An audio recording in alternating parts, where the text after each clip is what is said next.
Welcome to వార్త. నేను దేవా.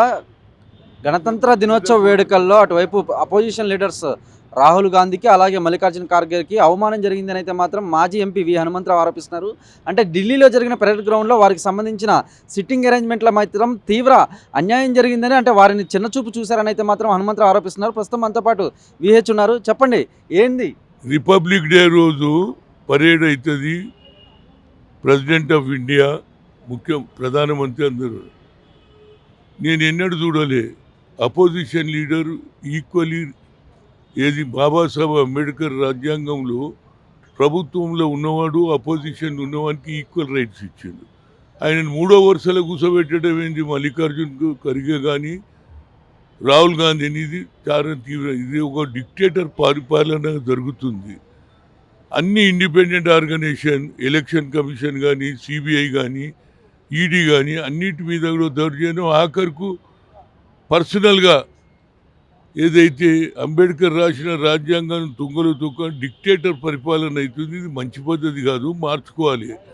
మీరు అన్నీ ఇలాంటి కార్యక్రమాలే చేస్తున్నారు తప్పితే మీకు ఏది దోస్తే అది చేసేస్తున్నారు. రాజ్యాంగం అనేది లెక్కలేదు వాళ్ళకు. ఒక డిక్టేటర్ పరిపాలన జరుగుతుంది అనేది నా ఉద్దేశం. ఇప్పటికన్నా మార్చుకోమని చెప్తున్నా.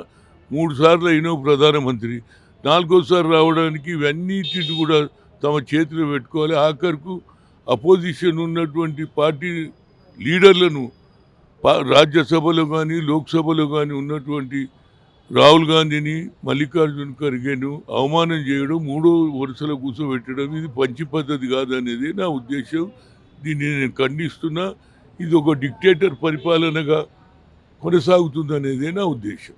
అంటే మీరు కేంద్రంలో బీజేపీ హిట్లర్ పాలన అని చెప్తున్నారు కదా, అటువైపు కేంద్రం బీజేపీని హిట్లర్ పాలన అని చెప్తున్నారు కదా. అవును, ఆర్ఎస్ఎస్ బీజేపీగా మహాత్మా గాంధీని చంపిన వాళ్ళు నిక్కర్ ప్యాలెస్ ఉంటే ఏముంటుంది?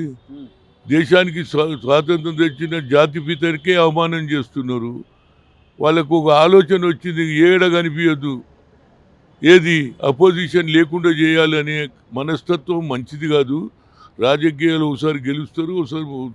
కానీ ఈ కొత్త పద్ధతి ఏమిటి అనేది నా ఉద్దేశం. రాజ్యాంగంలో ఉన్నటువంటి తీరును అమలు చేయాలనేది నా ఉద్దేశం. రైట్.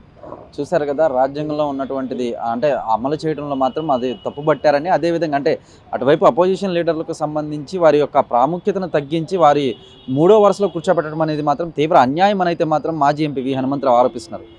ధనరాజ్తో దేవ, వార్త, హైదరాబాద్.